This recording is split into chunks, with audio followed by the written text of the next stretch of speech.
you've heard us talk a lot about Max. You maybe have even seen Max on this podcast in years past. Well, his ministry journey has taken him to really cool spots. So we decided to bring him in today and talk about what life has looked like from becoming a 17-year-old college intern here at Northwest Gospel Church all the way to an elder at one of our local campuses. Welcome to the To Be the Church podcast, where we explore what it looks like to truly be the church in today's culture. Andrew and Ben are both in California right now, playing with Mickey Mouse. And so I asked Max to come on the podcast today. Max, how you doing, buddy? Doing good. It is good to be here. Yeah, it's been a minute since you've been on this show. So I don't know what year this podcast started. Like maybe 2015-ish? 2015, yeah. You were around then, right? Mm-hmm. Yeah, so you've been around for the life of this podcast. We've made fun of you so many times on this podcast. I know. Over the years.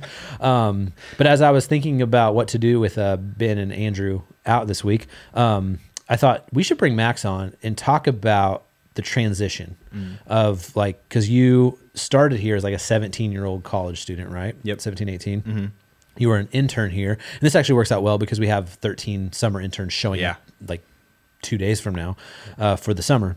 But you were a college intern and then kind of like part-time staff and then full-time staff as one of our ministers here. And then just over a year ago, about a year ago, you went over to Camas Washougal and became their first like full-time minister outside of the lead pastor. Yep. And then even more recently, just in the last couple of months, you became an elder there. Yeah. So, you've like done this whole progression. Yeah. and so, I just thought it'd be fun just to sit down and talk about it.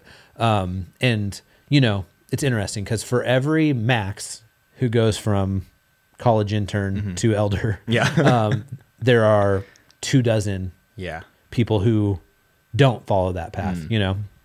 And so, so somebody might be newer to this podcast and like they may have heard a Max joke, you know, if they've gone back in the archives or something like that. Oh yeah, there are a lot. But tell us, for those who don't know, just give us a little bit of background on like where you were even before 2014, 15, like before, like what did life look like before you even came down here for college? Yeah, so I grew up in the Puget Sound area, so kind of like across the Puget Sound from Seattle. That's where I was born and raised, and really, my family was really rooted in a local church called Peninsula Bible Fellowship, and so that's where I really, grew up through the kids ministry. Went all through youth group there, and specifically in like late middle school. Asked my my middle school small group leader to teach me guitar to pick up girls, obviously. How's that work? And so, did that work? I mean, it worked once. It only needed to work once. Mission accomplished. And so, for a couple of years though, it did not work at all. Let me tell you. No. And so, so that small group leader though taught me like a couple chords on guitar, and then eventually he actually moved down from Seattle area to Portland to go to Multnomah Bible College. And he kind of, with a little bit of a transition period, like handed off our youth music to me. And so at that point, it was basically from like, I kind of wanted to, jokingly, like wanted to pick up girls in our youth group by playing guitar. And it was like very quickly, I realized just kind of the joy of like leading music. Like that just became something like, not from like a particularly musical family or anything like that, but I was just like, man, this is like really fun. This seems really worth the effort, really worthwhile. So I was like, this is what I want to do. And so that even changed like going through high school. Like high school was just not my jam. And so I was able to do, like in Washington, we have a program called Running Start. And so my junior and senior year, I was able to go to community college because I knew I was like, I just want to do whatever I can to like get general education classes out of the way because I want to go to Bible college. I want to study Bible, theology, and music, and I want to do this. And so, so that youth leader from middle school, this was like years later, he's wrapping up his time at Multnomah, and he had actually interned for you. Yep. And so when it was actually the semester, like he graduated spring 2014, and I was coming down fall 2014 to begin Bible college. And so we had been chatting about that, and I had been asking him a bunch of questions about the school that I was going to go to that he had been at. And he was like, hey, are you like looking for an internship? And I was like, oh, definitely. And so he was like, let me give you this guy Tyler's like email, and like maybe you guys could set something up. And here we are. Here we are 8 years later, right? Yeah. That's crazy. 9 years later. 9. Oh, yeah. 9. Wow. I guess it is 2023, isn't it? Yeah.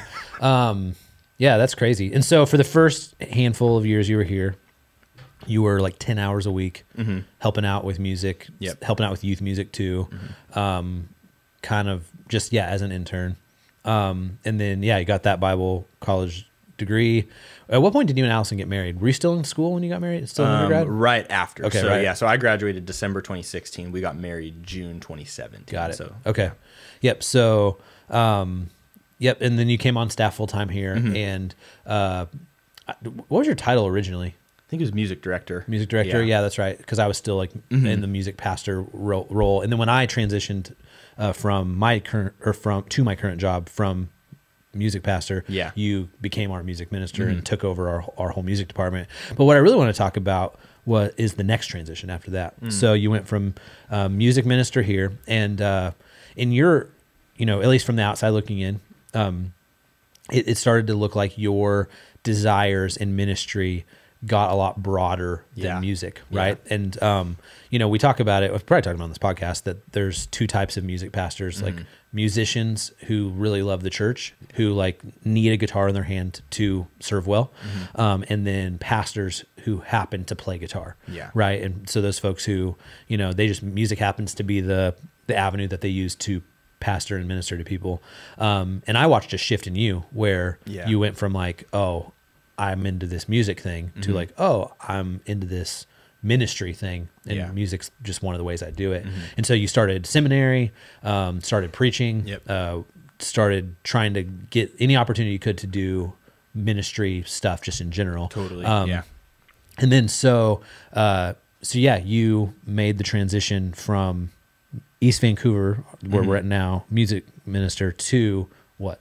Now I'm the associate pastor at the Camas Washougal campus. And before I became an elder at the beginning of this year, 2023. And so before that, I was the just kind of campus ministry associate. Yeah. So first question on that whole thing, you had this bucket of responsibility that was pretty focused and specialized. What's been the biggest difference going to a bucket that might be a little broader and more generalized? What's the biggest difference? I think I had, and you helped me see this a lot more, even as I was kind of like later in my time here at East Vancouver, as I was kind of wrestling with like maybe some of like the tension in my job of like, why is it this way? Like why aren't I better at music and graphics and like the two things that are my job? And you really helped me kind of see like just that dynamic between like a specialist versus a generalist. And so, at East Vancouver, I was joking with another staff member this morning that like while I was at East Vancouver, I was a generalist that was pretending to be a specialist, that was trying really hard to be a specialist.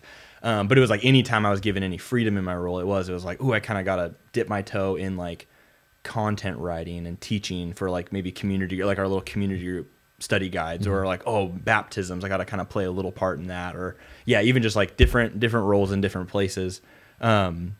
And so going over now in a like unapologetically generalist role at Camas, at the Camas Washougal campus, it's funny. One thing that Ben's really been helping me see over the last like year and a half now is just how much like specialist mentality that I still have. Like coming from such a large context and going to, and it's not like the Camas Washougal campus is like by no means like a teeny tiny little church. Like, it's like 120, 130 people on a weekend. Which is still like significantly smaller than here, but there's a lot of things that like certain like kind of like how I define excellence, how I define like how things ought to be executed. Like that's just something going to such a smaller context is like Ben just kind of helping me see like, and especially as like a very type A personality, very much a perfectionist. Him kind of showing me like, oh, you're going to spin your wheels here getting that graphic perfect, and it's not nearly as important just in this context. There are certain things like a bigger church, a bigger organization has a little bit more capacity to focus on those things, and that's really good, and those things are really meaningful. In a smaller context, when you're wearing a bunch of different hats, it's like it can't be like you can't necessarily be a perfectionist in all the ways that you want to be. Yeah, Tim Keller was really helpful in this and that church leadership and church size dynamics kind of academic article he wrote years ago. But I think the way I would even look at it is not even like just necessarily the size of the church, but just the size of the staff. And so, Totally. Yeah, like that's an even better way Yeah, to put here it. at East Vancouver, there's about 20 of us that devote our work week to like the things of this church. Yeah. And at Camas Washougal, there's 3 of you guys, you know, Yeah. and one of those is part-time, right? Yeah. The Jesse, the kids minister. So, yeah. And so even just that, like there's a guy on the other side of that wall right there who spends 30 plus hours a week on graphics. Yeah. And that is his job. And like, we need him to do that. Totally. Yeah. But your ability to do that while being one of 2.5 Yeah. is a lot different than the one of 20, you know? Yeah. Yeah. So what's been you kind of maybe already answered this, but what's been the hardest part of the transition from East Vancouver team to Camas Washougal team? Yeah, I think it kind of it's been really wrapped in that like that kind of specialist generalist thing, and so it's been going over to Camas thinking like, all right, I'm in a generalist role now. Let's be a generalist, and my blind spot being all of these areas where I actually kind of was a specialist, where I was like, oh, this can take way more of my time than it actually should, and like things like graphics and things like certain media elements that we have, and even just certain administrative things. Like I'm like a decently administratively like minded person, and so there are like just sometimes where it's like that'd be awesome if you could devote that much time, like, and again Ben's been really helpful in helping me see this like in my role over there at Camas Washougal, but like it'd be great if you could devote 3 days to like really get this prayer team spreadsheet dialed in. That's not necessary though. Like go recruit members for a spread, like don't just like come up with some framework for like tracking like the discipleship, kind of like where each of our members are at, like in their kind of like Christian life and discipleship. It's like, go actually meet with them for coffee, like, and kind of do a little bit more of that, like slow work. And that's work that obviously is still happening at a large church like East Vancouver, but it was just like a completely different angle that I was seeing on it. And so, there was just like a tension there, like, that I'm still learning. Like I'll still kind of catch myself and be like, I need to hit stop at some point. Like I can't take every little administrative task, every graphic, everything to like the complete end that I want to take it to all the time. Yeah. So that's interesting. There's a book we've all read here. If you're on our staff or in our leadership, called The Trellis and the Vine. It's a basic idea that, that in ministry, there's 2 things we really have to work on. And if a church does one really well without the other, things suffer. And so the idea of a trellis, which I'm not, I don't have a green thumb, so I actually didn't even know what a trellis was until I read the book. But it, it's like the structure that the vine gets to grow on.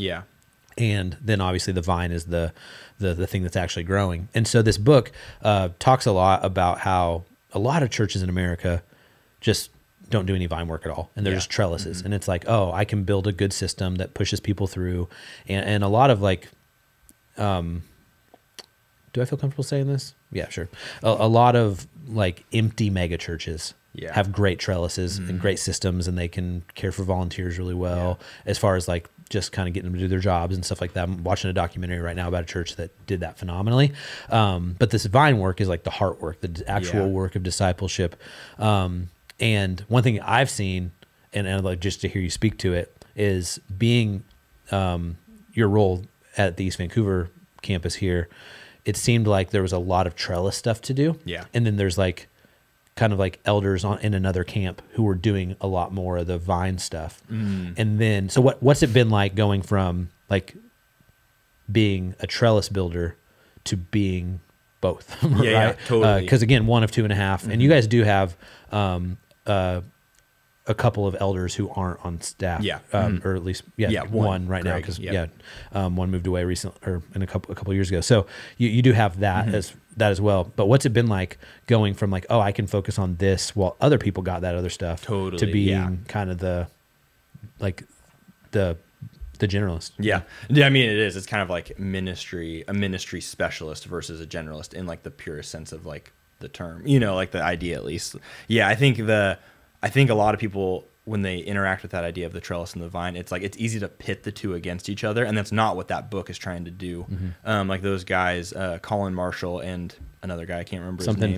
Something Payne, or Tony Marshall Payne, Tony Payne, whatever. Those guys, like it's like, I think you have to kind of like really not even read between the lines. You just have to really get into like the argument that they're trying to make, where it's like those things need to be held together in a balance, because you need both of those things. Like if you have nothing but vine, it's actually going to suffer because there's no structure for it to grow on. And if you have nothing but trellis, then like, what's the point? Because a trellis is intended for a vine. And so, yeah, no, I think that's, again, like very similar to like the generalist and specialist stuff. I think I find myself having to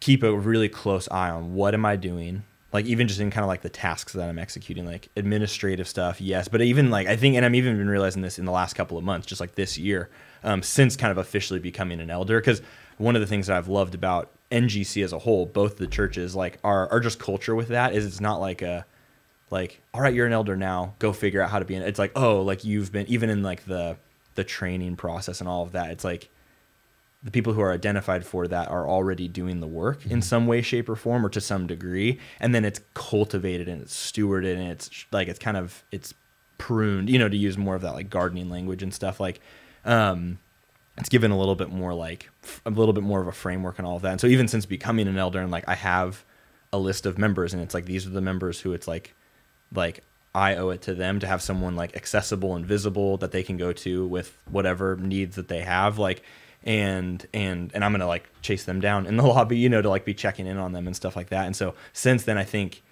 yeah, like one of the hard things about vine work is it's like, especially as like a 26-year-old, like it's so slow, you know, and like, and I can't control the pace of it. I think that's one thing that not like it's not happening in a large context like East Vancouver, but in a small context, I'm just seeing it more where it's like, man, I can't make guys come to our monthly men's breakfast. I can't make people come to the monthly church potluck. We can't make people come to the quarterly prayer night or to the gathering even, or to community groups. Like I can't make that happen. And so it's like, okay, it's just this like slow work of just loving people, caring for them, challenging them where they need to be challenged, calling out sin in their lives where they need that.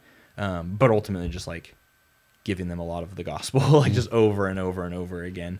So yeah, no, that transition to, I think, yeah, in my East Vancouver role, it was like my role was not exclusively trellis work, but it was very focused in that direction though.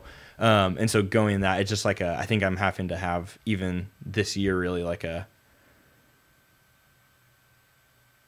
just trying to have to like keep reminding myself of what the win is, you know, like even just recently I had like coffee with one of our members who's just like going through just like a brutal season of life. And it was like, we've met a couple of times and it was a lot of like the same stuff.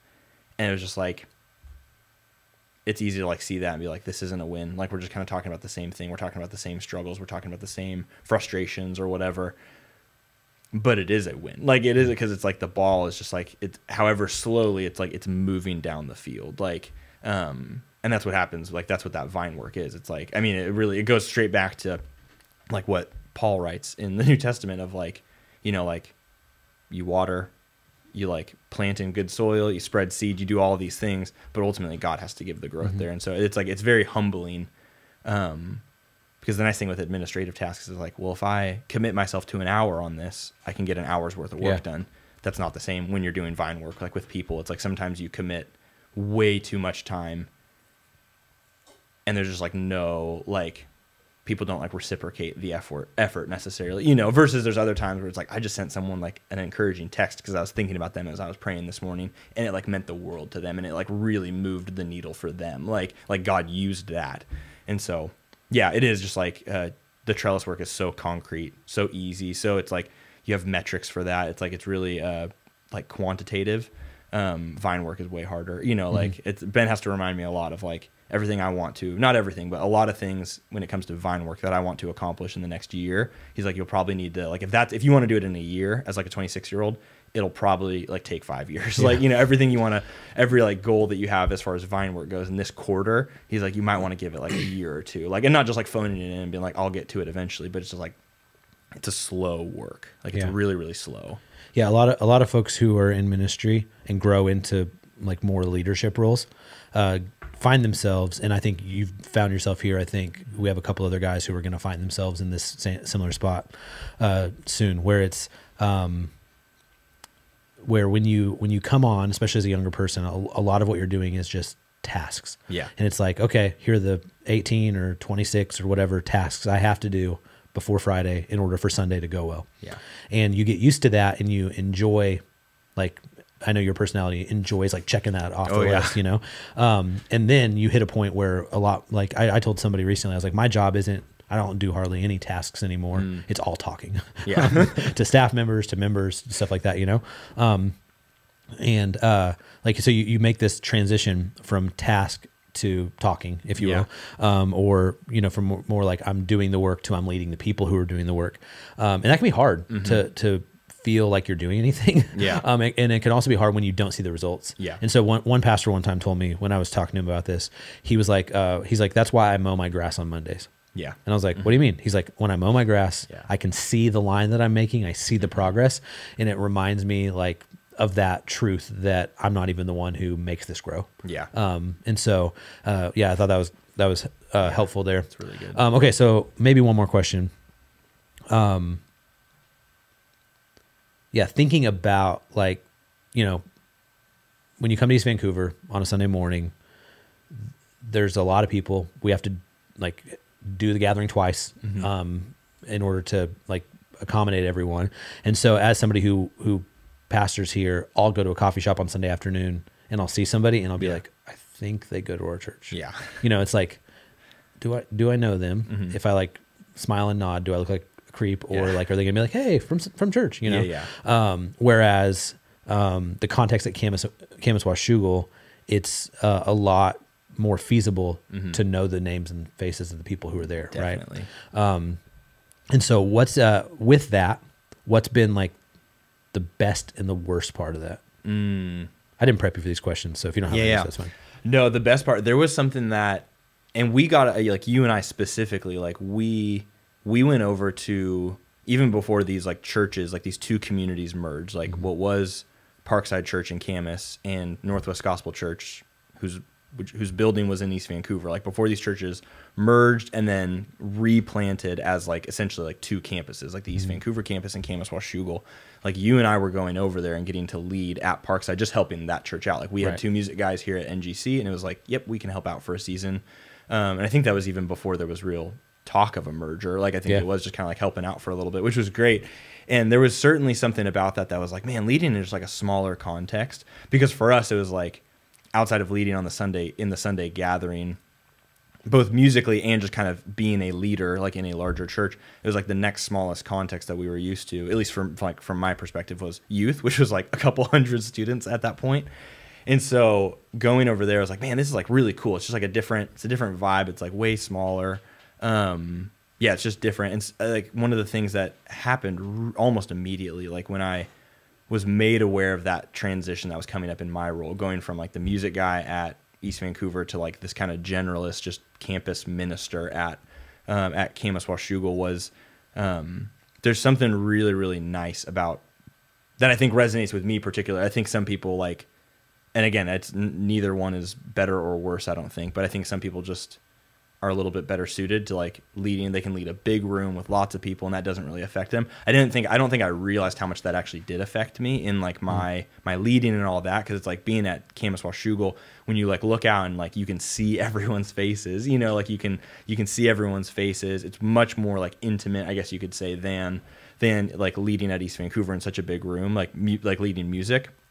But then even just like helping be one of the leaders in the church. Like I think one of the nice things is like there'll be times when I run into people who I saw in the Sunday gathering and like we're guests, because again, like a smaller church, it's like we have like maybe a 2 or 3 kind of like guest families or guest couples, like, and so it's like kind of easy to spot them, I guess, you know. And it's like, so there have been times where I've seen people and I've like been able to like, even outside of Sunday, like there's a little bit of pressure taken off, because it's like, oh, if you're local, like I might run into you in Safeway, or I might run into you in one of the 3 coffee shops in the area or something like that. So that's been really cool. And it's cool, just, I don't know, like being able to run into people outside and just being able to like catch up with them in like such an informal kind of way. It's not me texting them like as their elder or anything like that. It's just kind of like the opportunity, just like you just see lots of people and they get to see you. So it's even felt like, again, I don't feel like my time at East Vancouver was marked by me not being visible or accessible, but I feel particularly visible and accessible to the people of Camas. And I think just because it's a smaller group, and like I'm one of a lot less leaders. You know, there are dozens and like when you think elders and deacons and staff members, there are dozens upon dozens at East Vancouver. At Camas, there's like if you include all the elders and all the deacons, there's like 10 of us, and staff members, like all of us, like everyone kind of in leadership. So yeah, so that's the plus side, just like being able to, it feels so much more realistic being able to like genuinely connect with and know the people that you're trying to serve, the people that you're trying to lead, the people that you're trying to care for. The hard side of that is definitely the, like, it makes some of those kind of like offhanded comments that people make, or the times when they come up to you like 2 minutes before the gathering starts with what they are pretending is like a world ending concern. And it is not half of, you know, it's like, it's not anything compared to the prayer request that you got 5 minutes before that. You know, it's like, you're kind of like, yeah, on a Sunday, you have somebody coming to you like breaking down because their marriage is falling apart. And then you have somebody freaking out because the lights weren't turned on in a downstairs bathroom, you know, and you're like, okay, like, well, I'm going to go preach. Fun. Like, you know, like, let's go. Like, now that I got this on, like, on my radar, like, that's awesome. So yeah, so again, like, that was a lot of work, very long walk for a very short drink of water. But yeah, like the pros of it being just like, I feel way more accessible to our people and they feel way more accessible to me, just to get to know and get to like lead better and care for better. But the flip side of that is like, I think there's a lot more opportunity for hurt when you do know all your people, like, and when they know you, like, and again, not like I've been through any like traumatic ministerial, you know, like, yeah, someone really, really hurt me or anything. But there have been times, you know, there are times when like you're really developing a relationship with somebody. They kind of come into the church, they're super new, they have a lot of need. You're like helping meet those needs. And then like as things start cooling down for them, they're just gone. And you're like, oh, okay, cool. So you just kind of needed us to help you get through this. Like, great. You know, like hopefully you'll come back again. You know, it's like, cause like we wanted to tell you really good news and you just kind of wanted a free counselor for a few weeks, you know, like that kind of a thing. So, yeah. So if you want a free counselor, head to Campus Fellowship. Ben will help you. Ben and Max will help qualified, you. But yeah. All right. Last question. When you came here, you were starting your Bible college journey. You got married. You had some kids. You started a seminary journey, and you're still on that journey now. Yeah. So, what has been the most beneficial part of working on? Are you MDiv? Is that what MDiv? Yep. Master of Divinity at Midwestern Baptist Theological Seminary. Yep. Is that what it's called? Yeah. MBTS. Yeah. There might be a couple Bible-y words in there. I don't know. Okay. Yeah. In Kansas City, which is a great place. Have you been there yet? I have not. Nice. So. We've talked about that though. We need to. We need to go for like I'll a go, conference or something. I will go with you. Go to the old stomping grounds. But what's been the most beneficial or ministry changing part now of not just going to undergrad Bible college, but taking that next step? Yeah, it's the decision to go there, especially being like mostly because we don't really have. It's not like any credit to us. I would say like I can happily say like NGC is such a healthy church. And it's because like God by his grace is like his word is being preached here. Like the gospel is being proclaimed. And so there was a part of me that kind of thought like, I'm going to learn a lot of this. Like if I just stick it out, if I just do this, I'm going to learn like a lot of this stuff. Like I'm going to learn skills in the original languages. I'm going to get more theological training just by like sitting under the preaching of the word. I'm going to have access to lots of like great resources, all these things. But I think there was a level to where I wanted to have some of that stuff kind of curated for me. And I wanted to be able to, just kind of have it like spoon fed a little bit more. And especially with Bible college, the one thing that I really wished I had more of was like formal theological training. Like we were trained really well how to view scripture, how to handle scripture, all of that. But when it came to the theological side of things, it was like kind of like you take all of these like raw materials from scripture and then it's like, okay, now put it together and like develop an understanding of this or that doctrine. It was like really kind of like, it was just like kind of marched to the beat of its own drum. And it was very much just kind of like, just live in the tension. And it's like, we're talking about the difference between like Calvinism and Arminianism. It's like, just live in the tension. It's like, that can't be what scripture says. Like, you know, it's like, it can't be just like that kind of like haphazard or whatever. And so that was a big part of it, was like genuine, like solid theological education.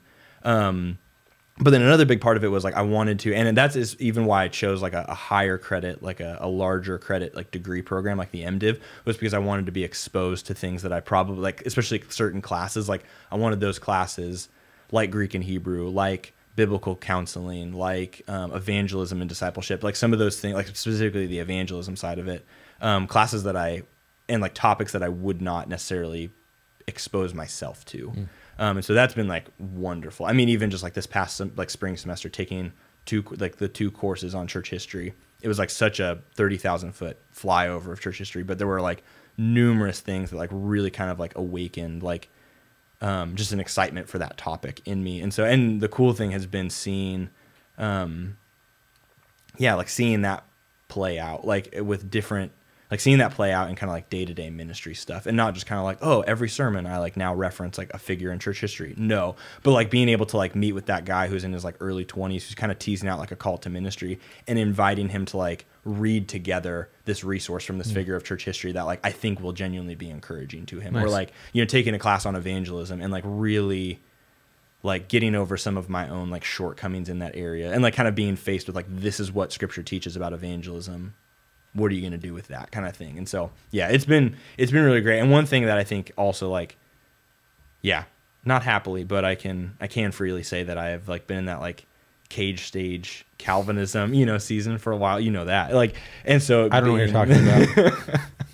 And so being in a context, and especially at like a very solid like Reformed school, it's like there are a lot of horrifying people just like me, you know, and so it being in like an environment where I can actually like even learn, and especially in such an academic like setting where I can learn to like engage with people, especially when like our views differ on certain things, and like engage in a way and kind of like learn in that more formal, structured academic setting, like learn how to engage with people on that stuff, because that's just like the reality in ministry is like your church can have all of the beliefs and all the doctrines exactly how you want them, and you're still going to have that person pursuing membership, and you're like, what? Like, you don't even believe that Jesus is God? Like, you know, like, it's like, why are you here? You know, like, and you can still have some of those things. And so that's been a huge value of mine that I wasn't anticipating going into it, but that I've really enjoyed, is just learning how to dialogue with people, especially when you differ on theological ideas, and you can still preserve unity. You can still be civil. You can still actually like the conversation can move forward. Almost in spite of the differences, like, you know. Yeah. So, yeah. Yeah. Nice. Well, I'm glad you're here. I'm glad you've been here for 9 years now. It's been fun, literally watching you grow up. Yeah. And watching your family grow. Yeah, so thanks for coming in. If you have questions, hit us up, podcast@tobeTheChurch.com. If you have suggestions for what Andrew should do with this podcast over the next 3 months, send those into, I'm gone. So today's my last episode for 3 months. And so I will see you guys in September. Keep being the church.